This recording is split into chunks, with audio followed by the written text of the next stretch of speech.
Si van conmigo ahí en Hechos capítulo 14, en el verso 21 al 23, en Hechos 14, el verso 21 al 23, dice la palabra de Dios, dice, después de anunciar el evangelio y de hacer muchos discípulos en aquella ciudad, volvieron a Listra, a Iconio y Antioquía, fortaleciendo el ánimo de los discípulos y exhortándoles a perseverar fieles en la fe. Les decían, es preciso que a través de muchas tribulaciones entremos en el reino de Dios. Y después de haber constituido ancianos para ellos en cada iglesia y de haber orado con ayunos, los encomendaron al Señor en quien habían creído.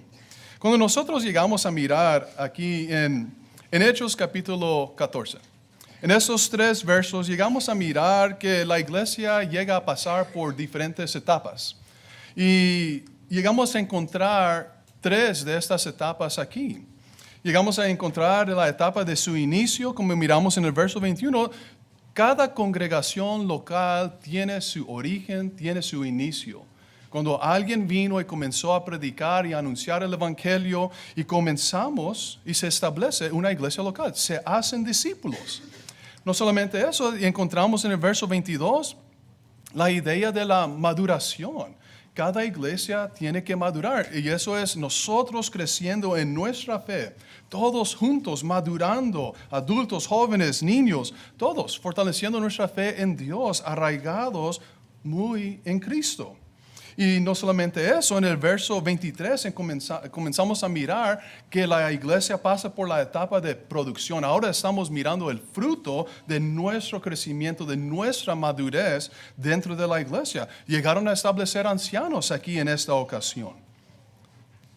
Pero a través de analizando este tema, lo que vamos a estar mirando, no solamente hay 3 diferentes etapas en cada iglesia local.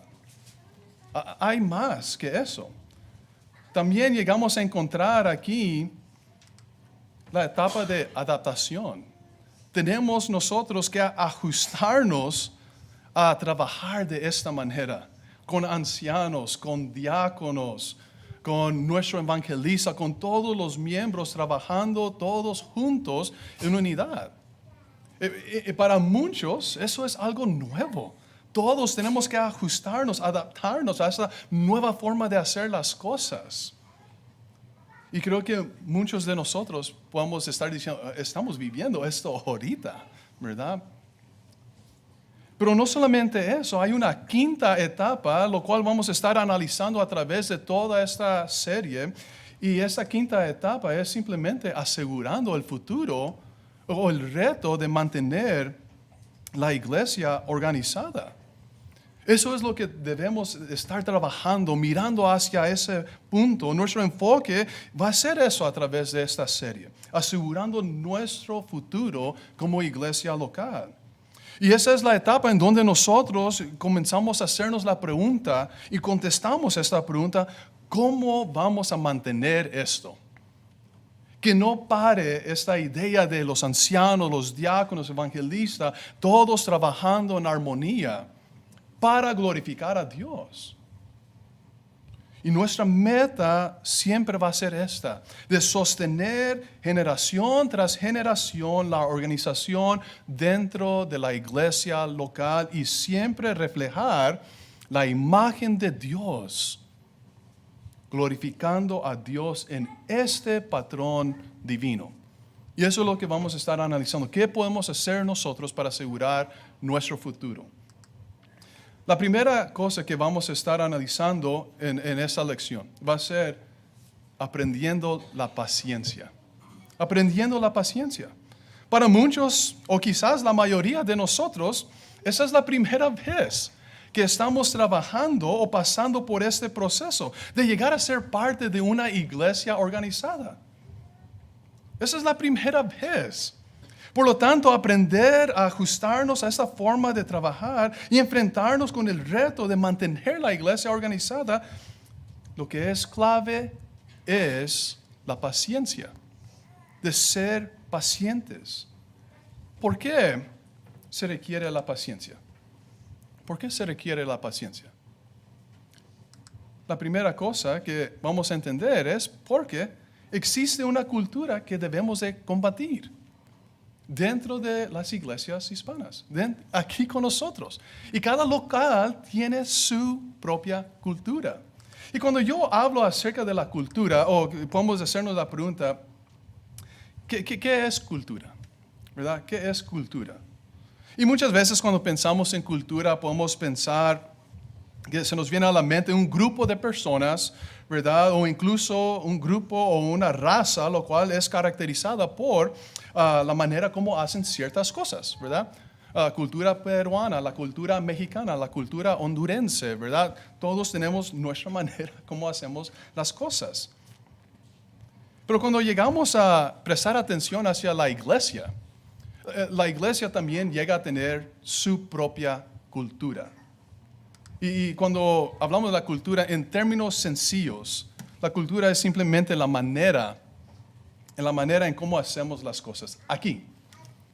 Porque las cosas que ustedes hacen aquí no es la manera como nosotros hacemos las cosas en Flower Mound. Cada iglesia local tiene su propia cultura. Y llega a ser simplemente nuestras costumbres como iglesia. Y ahora, cada iglesia tiene eso y existen ciertas costumbres. Y siendo que somos muchos de nosotros de muchos diferentes lugares, porque no todos comenzaron aquí, ¿verdad? No todos estaban aquí presentes cuando se inició esta iglesia local. Algunos quizás sí, pero somos de diferentes lugares y hemos llegado a ser partes de diferentes congregaciones con ciertas costumbres ya arraigados en nosotros, donde sea que somos, ¿verdad? Algunos de México, algunos de otros lugares o otras diferentes congregaciones aquí en Estados Unidos. Por lo tanto, lo que vemos es una mezcla de cultura en una sola congregación. Ahora, imagínense, ¿qué puede pasar con esto? Una mezcla de culturas en una sola congregación. Cuando nosotros pensamos en el plan divino de Dios en su iglesia, lo que hemos llegado a mirar, llegamos a mirar que en el plan de Dios, eso es lo que encontramos, eso es lo que Dios quiere para cada iglesia local. Esa debe de ser la cultura para cada iglesia local. Ancianos, diáconos, evangelistas y su membresía, todos trabajando juntos. Eso es lo que Dios incluye. Eso es lo que debe estar presente en cada iglesia local. Esa es la cultura o costumbre que debe estar presente aquí y como en otros lugares. Que todos lleguemos a aprender a trabajar de esta manera. Este patrón siempre ha sido el mismo, no ha cambiado. Desde el momento que Cristo llegó a establecer su iglesia, años y años atrás, la lucha siempre era llegar a este punto, para reflejar la imagen de Dios. Ahora, el problema no está en Dios o en su palabra, en este diseño, en ninguna manera. El problema en ocasiones está que nosotros estamos acostumbrados de una diferente manera. Tenemos una diferente cultura. O no llegamos a ser o formar parte de la cultura que Dios quiere que seamos. Por lo tanto, en ocasiones, aceptando esta verdad se nos hace un poco difícil y trabajando de esta manera se nos puede hacer un poco difícil. Cuando nosotros miramos a través del Nuevo Testamento, siempre ha existido una formación de una cultura.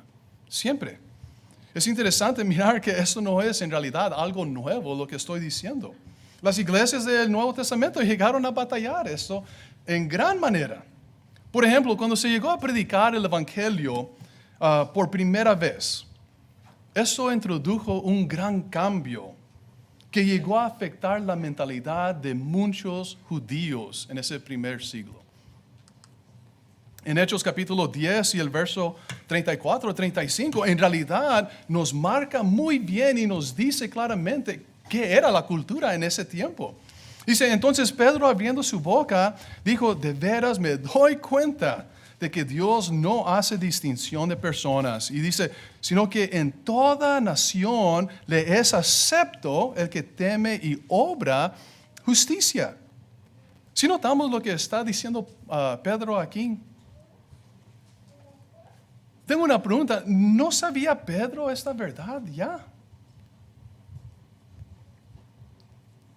En Juan capítulo 10 y verso 16 dice Jesús, tengo otras ovejas que no son de este redil. Y luego habla, así van a ser un solo rebaño. Jesús había dicho esta verdad ya de antemano. En Marcos 16 y verso 15, lo que llegamos a citar en muchas diferentes ocasiones, la gran comisión, dice, todo el mundo va a poder tener el privilegio de escuchar el evangelio. Y se iba a predicar a toda criatura. Entonces, esta idea de que los judíos no eran los únicos, no era algo nuevo para Pedro.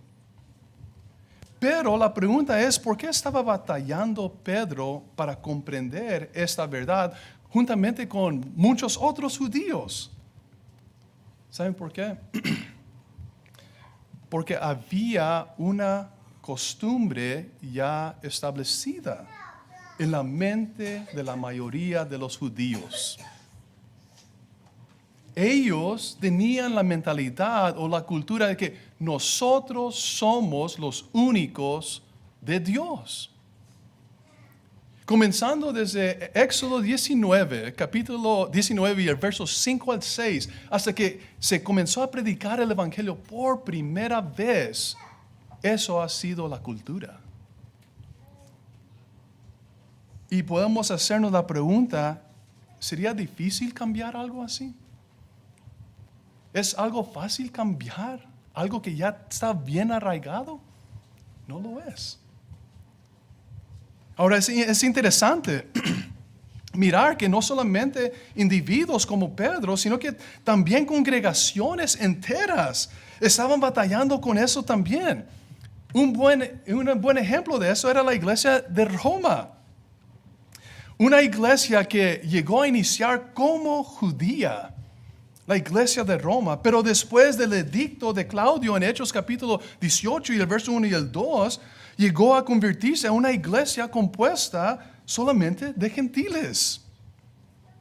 Y así permaneció aproximadamente como unos 5 a 7 años.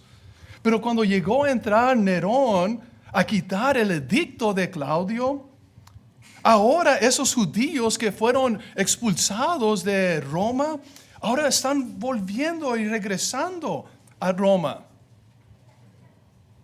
¿Qué piensan que iba a pasar con esos judíos cristianos que se fueron? Y ahora están encontrándose con gentiles, con un liderazgo gentil, con un predicador gentil. ¿Qué es lo que está pasando por la mente de esos judíos? Qué bueno que son nuevos ustedes, qué bueno que están aquí, continuaron la obra. No iba a pasar eso. No iba a pasar eso. Ahora una iglesia compuesta de judíos y gentiles iba a haber mucha tensión entre ellos. Y así fue. Este libro fue escrito para combatir en contra de la cultura que existía. Judíos, ustedes tienen que entender que ustedes no son los únicos. Tienen que aprender a trabajar juntos. No era algo que se iba a solucionar fácilmente. Notemos que había una necesidad de también estar repitiendo esta misma idea que todos tienen acceso. En Gálatas capítulo 3 se menciona de nuevo, en Efesios capítulo 2 se menciona de nuevo, en Colosenses capítulo 3 se menciona de nuevo. No hay diferencia entre judío y gentil. Lo que ahora es importante es la nueva creación en Cristo. Pero una y otra vez estaban teniendo que repetir las cosas porque una cultura ya estaba formada allí. El evangelio estaba llegando ya a casi 30 años de ser anunciado y aún era necesario de estar reiterando esta idea por causa de la costumbre que existía en ese tiempo. El punto es que es un proceso para cambiar una costumbre que ya está en la mente de las personas. Es un proceso. Y ahora, aunque nosotros no estamos combatiendo en ninguna manera en contra de relaciones aquí. Según lo que entiendo, no creo que existen judíos aquí, en esa congregación local. No estamos batallando con eso. Pero sí estamos combatiendo en contra de una cultura muy arraigada de ser una iglesia deficiente a una iglesia ahora organizada. Ese es un gran cambio. Un gran cambio. Y este cambio no es y no será fácil. Será un proceso que se requiere paciencia.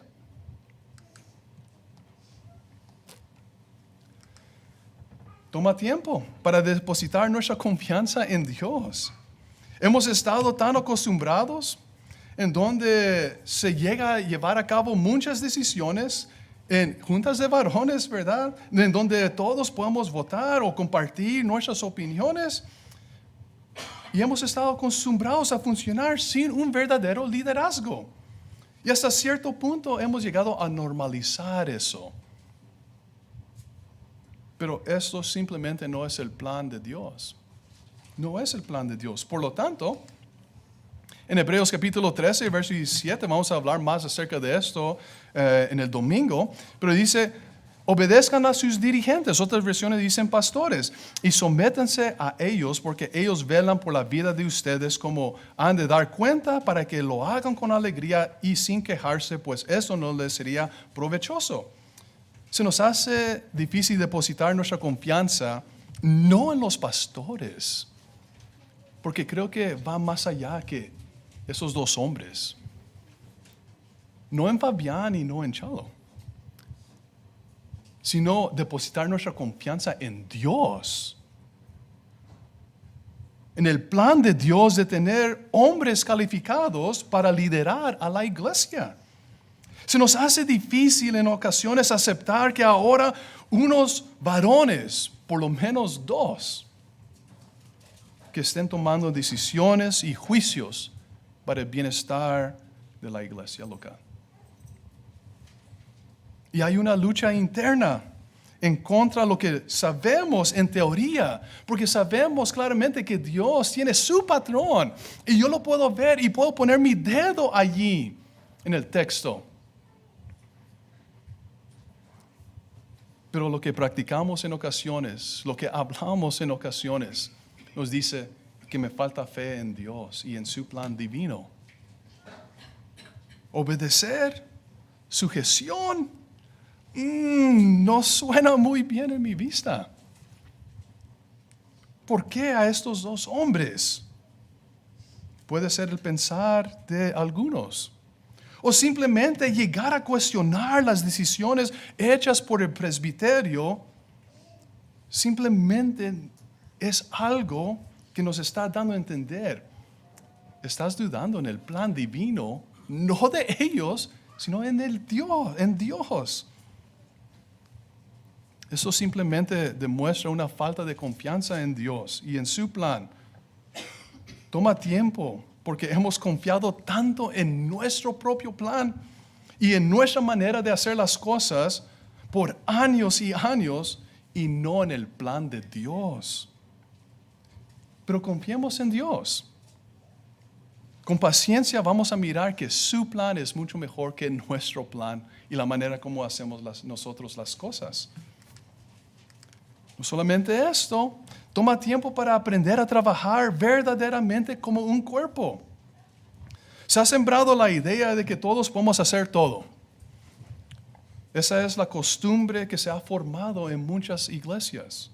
Sin embargo, la palabra nos dice todo lo contrario. En Romanos capítulo 12 y el verso 4 al 5 dice, porque de la manera que en un solo cuerpo tenemos muchos miembros, pero todos los miembros no tienen la misma función. Dice Pablo, así nosotros, siendo muchos, somos un solo cuerpo en Cristo, pero todos somos miembros los unos de los otros. Toma tiempo para ajustarnos a trabajar juntos como un cuerpo, todos en su lugar apropiado, y vamos a hablar más acerca de eso más adelante en esta serie. Los ancianos, diáconos, evangelistas y membresía aprendiendo a trabajar cada uno en su lugar. Incluso aquellos que no llegan a tomar un oficio, hay algo que pueden hacer dentro del cuerpo de Cristo. Hay algo que se puede hacer. Todos debemos estar activos haciendo algo para Dios. Y cuando todos trabajamos en el lugar correcto, en el cuerpo, verdaderamente va a haber edificación en la iglesia. En Efesios 4 y el verso 16. Según la actividad proporcionada por cada miembro, la iglesia se va edificando. Porque cada uno está trabajando en su lugar apropiado. Cuando nosotros llegamos a mirar, batallé mucho para obtener esa foto, pero cuando nosotros llegamos a mirar la historia de Odessa, esa es su historia, aquí. Esa es la congregación que llegó a ser un día la iglesia aquí, en Mabel. Creo que esta foto, ya después me pueden corregir, llegó a tomarse alrededor del año 1966. En el año 1955, el hermano Rosendo Cantú trabajó con la obra, y no sé exactamente, ya después me pueden corregir, si la iglesia inició en el 55 o si incluso comenzó aún antes de eso. Y un poco después de esos años, después del hermano Rosendo Cantú, el hermano Camilo Tagle estaba trabajando con la obra. Y en el 1967 llegaron a terminar la construcción aquí, en esa localidad. Y ahora aquí sigue. Déjenme decirles, este tiempo es suficiente para iniciar y formar una cultura dentro de la iglesia. Estamos mirando muchos años de existencia.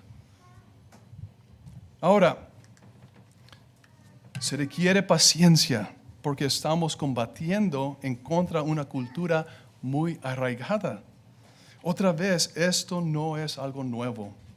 Si las iglesias primitivas llegaron a combatir en contra de esto, debemos entender nosotros también vamos a pasar por la misma cosa.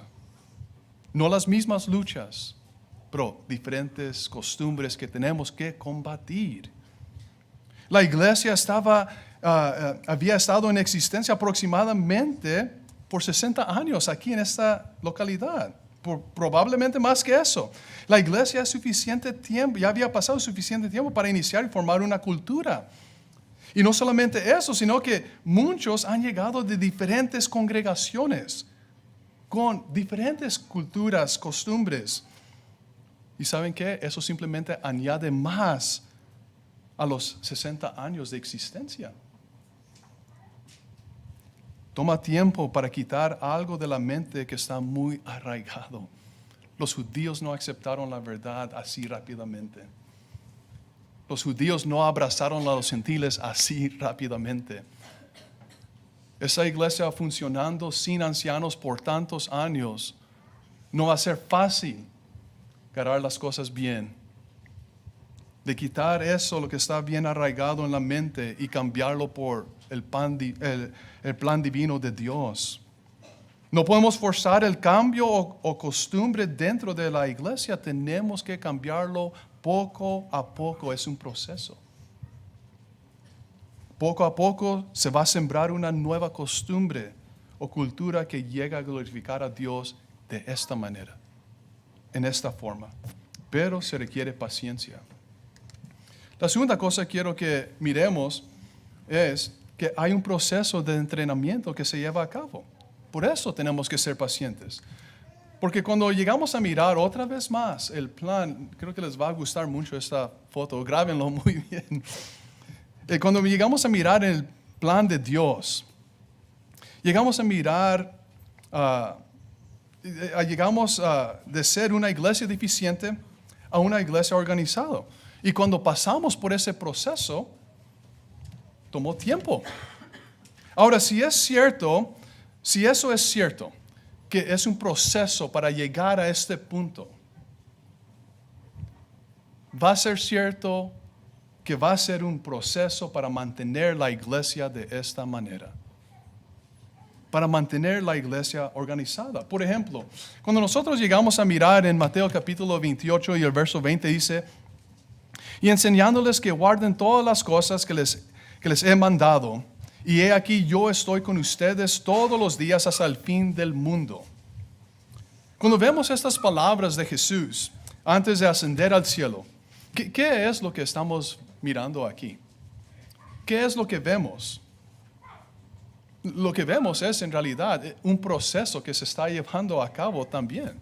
Es un proceso. Llegamos a encontrar que Jesús está en el retrato, ¿verdad? Jesús está capacitando a sus apóstoles, preparando a sus apóstoles. Y esa preparación era aproximadamente de 3 años. ¿Pero 3 años es suficiente para preparar a alguien? No, en realidad.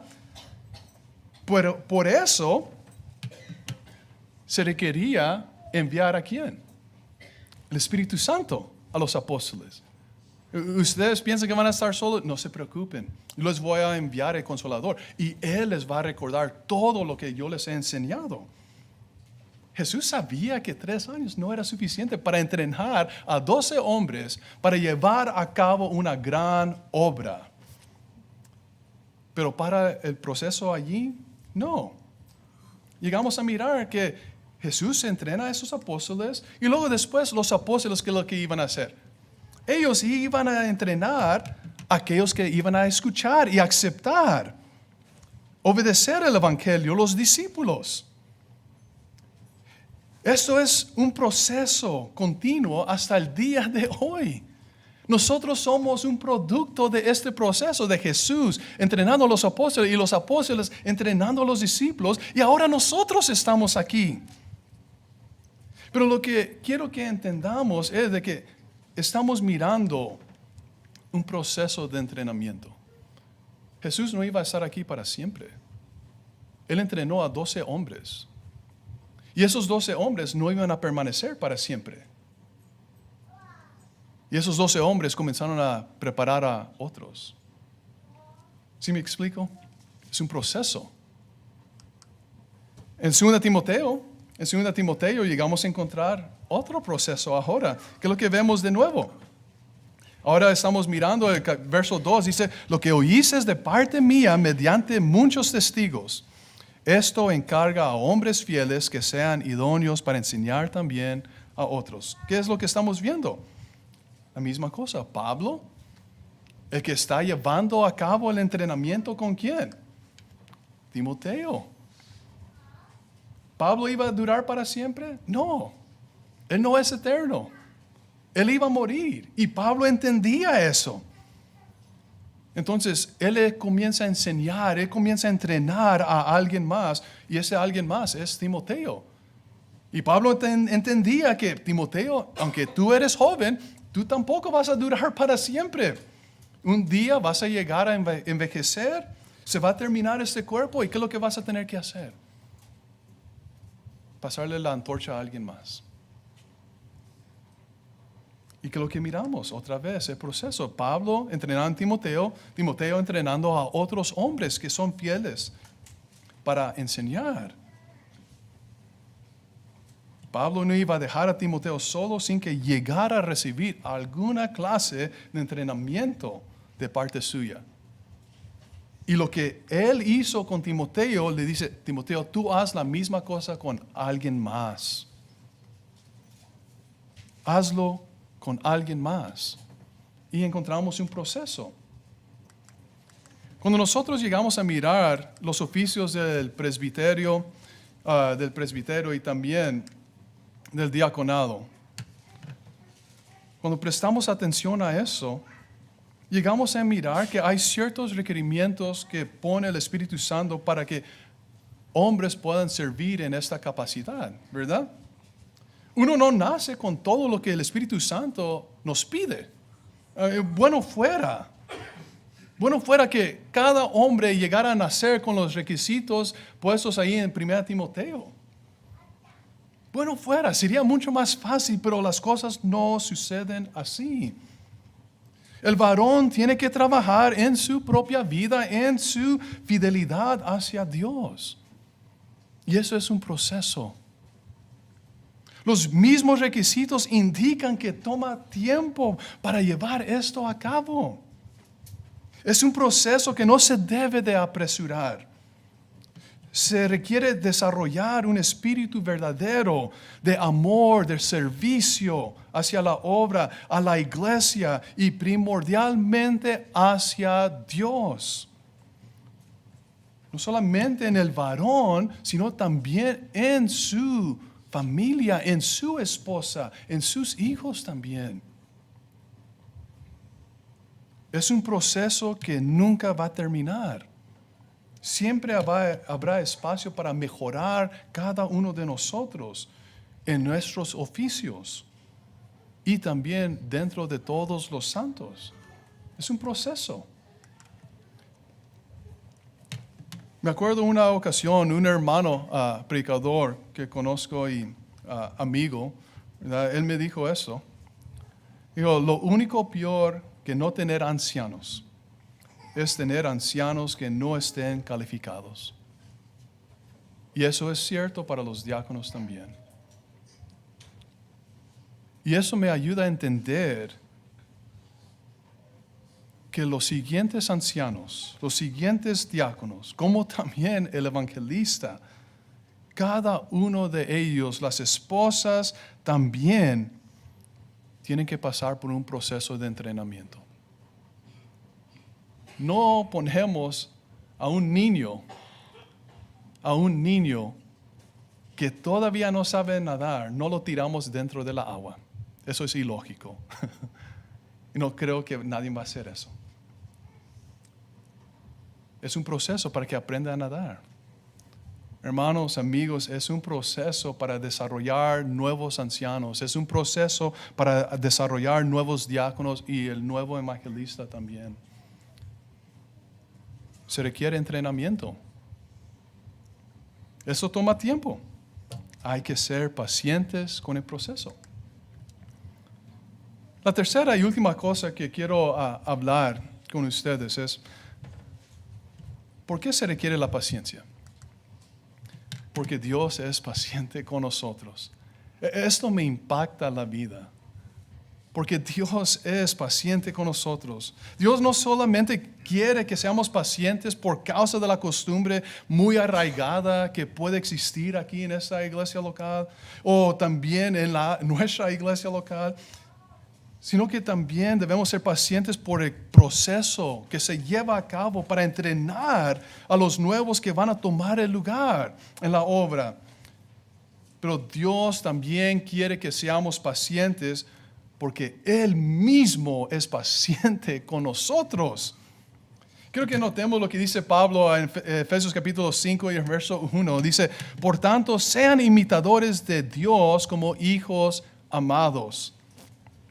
Como hijos de Dios se nos pide ser como nuestro Padre Celestial. No creo que tengo que llegar a explicar esto. Eso es bien sencillo de entender. Yo debo de ser como mi Padre Celestial. Y la pregunta para nosotros es, ¿cómo es en realidad nuestro Padre Celestial? ¿Cómo es Él?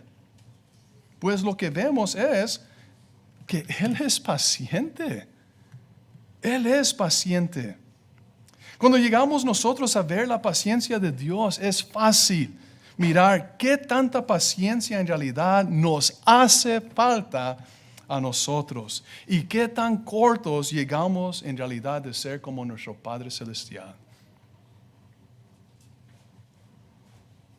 Y el problema es, si aceptamos la idea que debemos ser pacientes, sí podemos aceptar eso, pero el problema con eso es de que yo quiero ser paciente, pero quiero ser paciente ya. Ese es el problema. No quiero aprender la paciencia. Yo quiero que lo más venga sobre mí y ya se termina la cosa. Queremos el crecimiento y queremos el progreso, pero a nuestro ritmo. Esta actitud puede ser muy problemática y no es una actitud piadosa en ninguna manera ni aceptable delante de Dios. Y es peligrosa en lograr la meta que está por delante de nosotros de mantener la iglesia organizada. Por ejemplo,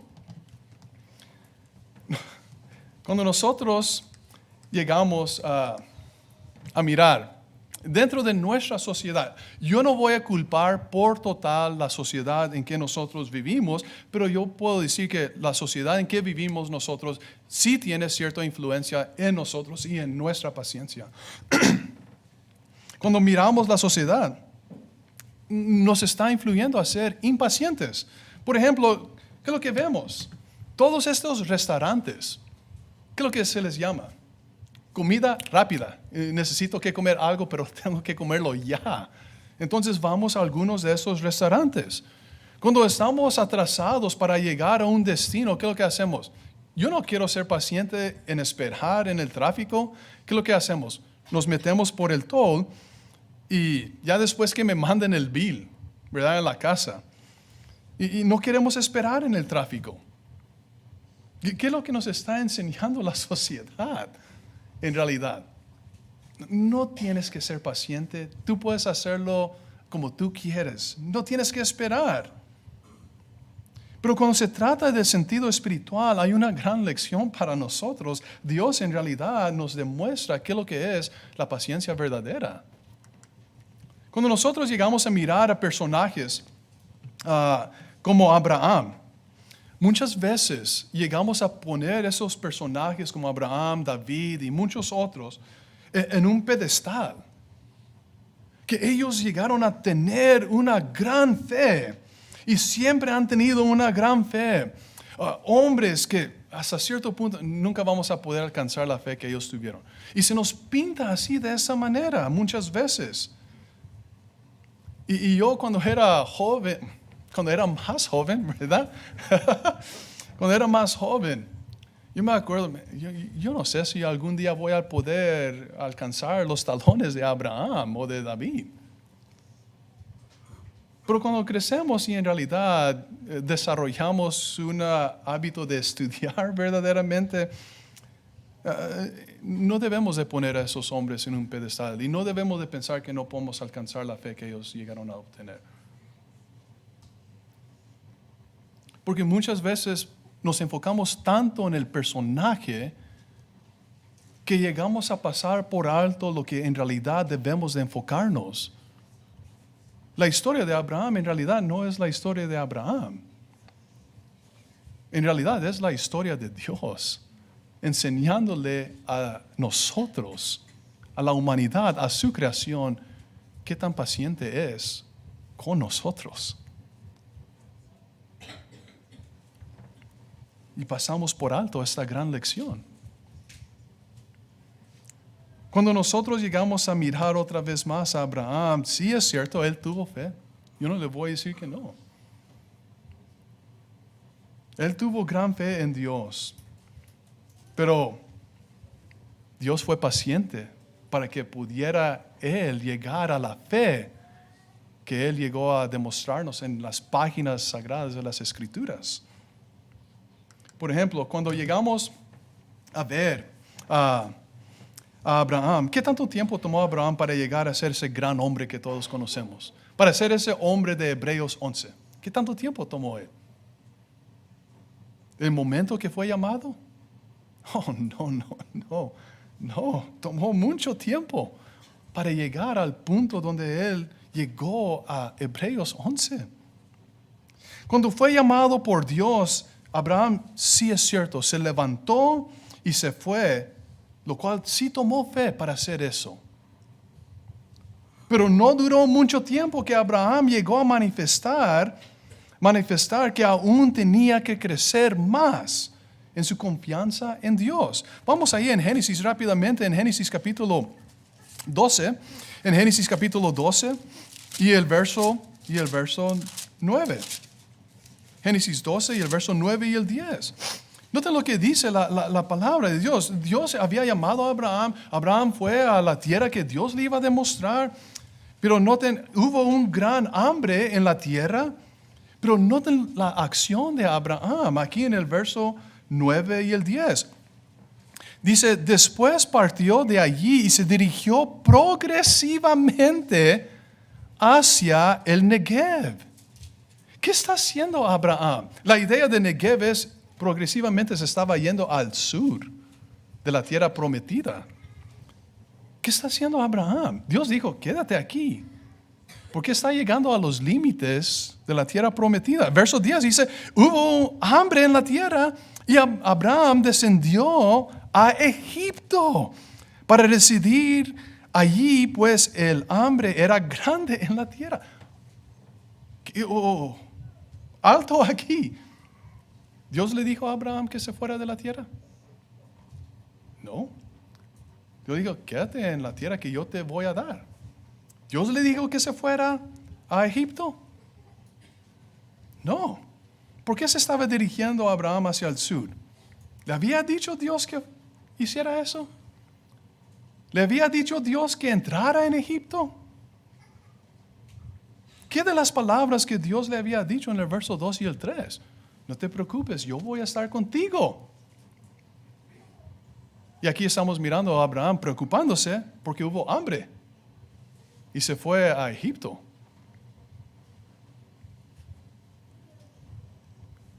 La segunda cosa, en el verso 12 y el 13. 12 y el 13. Y puede suceder que al verte los egipcios digan, es su mujer, y me maten a mí, y a ti te conservan la vida. Di por favor que eres mi hermana para que me vaya bien por tu causa y mi vida sea conservada por causa de ti. Ay, Abraham. No solamente se fue a Egipto, sino que también le pide a su esposa, a Sara, que mintiera por él para conservar su vida. Supuestamente. ¿Era necesario hacer eso? No. Otra vez más, ¿en dónde estaban las palabras de Dios en el verso 2 y el 3? No te preocupes, yo voy a bendecir a los que te bendicen, yo voy a maldecir a los que te maldicen, yo voy a estar contigo. No te preocupes, nada te va a pasar. Y simplemente lo que estamos viendo es que Abraham aún tenía la necesidad de depositar más confianza en Dios. Cuando vamos al capítulo 15, cuando pasa años y Abraham aún no tiene un heredero, él comienza a preocuparse. Él comienza a preocuparse en gran manera. Han pasado los años y no hay un hijo. Dios tiene que reafirmar el ánimo de Abraham. No te preocupes, yo no me he olvidado lo que yo te he prometido. Verso 1 al 4 dice, después de estas cosas vino palabra de Jehová a Abraham en visión, diciendo, no temas. Abraham, ¿qué era el temor de él? ¿Qué era su temor? Ahorita vamos a ver. Sigue, yo soy tu escudo, dice Jehová, y tu galardón será muy grande. Abraham respondió, oh Señor Jehová, eso es lo que yo temo. ¿Qué me has de dar? Pues continúo sin hijos, y el heredero de mi casa es Eliezer de Damasco. Añadió Abraham, a mí no me has dado descendencia. Ese es el problema, eso es lo que estaba temiendo Abraham. Eso era su problema, su preocupación. ¿Y qué es lo que hace? Porque él tenía temor, todavía le faltaba confianza en Dios. ¿Qué es lo que hace? Capítulo 16, capítulo que no queremos leer. Abraham llega a la sierva de Sara, a Agar, y luego llega a tener un hijo con ella. Llega a aceptar la propuesta de Sara. ¿En dónde está la fe de Abraham en las palabras de Dios? ¿Cuántos de nosotros hubiéramos perdido la paciencia con Abraham? ¿Cuántos? Es que quizás mejor elijo a alguien más. Quizás Lot es la manera, la dirección que deberíamos de caminar. Quizás Lot es el hombre apropiado. Abraham simplemente no está trabajando muy bien aquí. ¿Cuántos de nosotros hubiéramos dicho mejor vamos a elegir a alguien más? Dios nos demuestra lo que verdaderamente es paciencia. Dios estaba preparando a Abraham para algo grande. Dios estaba demostrando paciencia aquí, incluso con sus equivocaciones, una y otra vez. Dios fue paciente con Abraham y Él es paciente también con nosotros, hermanos, para que nosotros podamos aprender qué es lo que verdaderamente es la paciencia. Y si yo entiendo cómo Dios es paciente, yo puedo aprender a ser paciente a través de este proceso de mantener la iglesia organizada. Tiene mucho que ver con lo que es en cuanto a nuestro reto que está por delante de nosotros. En Colosenses capítulo 2 y el verso 12 al 13 dice: fueron sepultados juntamente con Él en el bautismo, en el cual también fueron resucitados juntamente con Él por medio de la fe en el poder de Dios que lo levantó entre los muertos. Mientras estaban muertos en los delitos y en la incircuncisión de su carne, Dios le dio vida juntamente con Él, perdonándonos todos los delitos. Dios sabe que hemos llegado a nacer de nuevo, cada uno de nosotros. Dios sabe eso. Y Dios es paciente con nosotros y con nuestro crecimiento. ¿Nunca se han preguntado por qué miramos una y otra vez en el Nuevo Testamento la idea de hacer morir o dejar ciertas cosas, actitudes, comportamientos, ciertas acciones? ¿Por qué se repite una y otra vez esto? La idea de madurar. ¿Por qué? Porque Dios es paciente con nuestro crecimiento, con nuestro desarrollo. Porque es un proceso y toma tiempo. Aún en nuestras debilidades, Dios es paciente con nosotros. E incluso Dios mismo nos ayuda a levantarnos de nuevo cuando volvemos al viejo hombre. ¿Por qué? ¿Por qué es Dios así? Creo que Pablo lo dice muy bien en Gálatas capítulo 4 y el verso 19. Dice: hijitos míos, por quienes vuelvo a sufrir dolores de parto hasta que Cristo sea formado en ustedes. ¿Por qué es Dios tan paciente con nosotros? Porque Dios quiere que nosotros lleguemos a reflejar en nuestra vida la vida de su Hijo. Pensemos en esto por un poco. ¿Cómo está mi vida? ¿Mi vida está reflejando la vida de Jesús?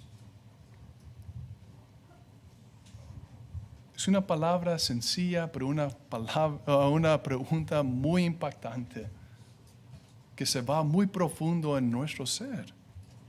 Ahora, si Dios es paciente con nosotros, pues nosotros debemos ser pacientes los unos con los otros. En Colosenses 3 y el verso 3 dice: por tanto, como escogidos de Dios, santos y amados, vístanse de profunda compasión, de benignidad, de humildad, de mansedumbre y de paciencia, soportándose los unos a los otros. Así como Dios es paciente con nosotros, también debemos nosotros ser pacientes con los demás. Todos sabemos la lucha que existe en formar a Cristo en nuestras vidas, porque yo sigo luchando con esto. Y yo estoy bien seguro que cada uno de ustedes sigue teniendo la misma lucha que yo tengo. Tengo más de 20 años haciendo esto. Y sigo luchando. Continúo luchando. Es la misma cosa con todos. Todos sabemos, es una lucha. para formar Cristo en nuestras vidas. Para mantener la iglesia organizada debemos aprender a ser pacientes reflejando la imagen de nuestro Padre. Se requiere hombres piadosos que están dispuestos a luchar para manifestar Cristo en sus vidas. Y no solamente esto, también se requiere mujeres que estén reflejando esta misma imagen. Todo eso es un proceso. Dios sabe esto. Por esto Él nos deja el ejemplo siendo paciente, Él con nosotros, para que nosotros seamos pacientes con el uno al otro a través de este proceso, manteniendo la iglesia organizada. Ya para finalizar, uno no nace con la paciencia. La paciencia es algo que se aprende. Hay muchas cosas que debemos superar en la manera como siempre hemos hecho las cosas. Por ejemplo, las costumbres, culturas que tenemos ya arraigados, tenemos que superar eso. Hay un proceso de entrenamiento que debe de suceder. Hay una gran necesidad de ser como nuestro Padre Celestial. Mientras nos esforzamos para alcanzar nuestra meta, no hay ninguna manera de que podamos llegar allí sin ser pacientes. Aprendemos a ser pacientes con el plan de Dios y con los demás. Ayudémonos los unos a los otros en el camino para que podamos construir una iglesia que glorifique a Dios en los años venideros. Oremos a Dios que nos ayude a nosotros ser pacientes. Vamos a estar de pie para entonar un himno de invitación. Vamos a finalizar con esta pregunta. ¿Seremos pacientes en ese proceso? Espero que sí.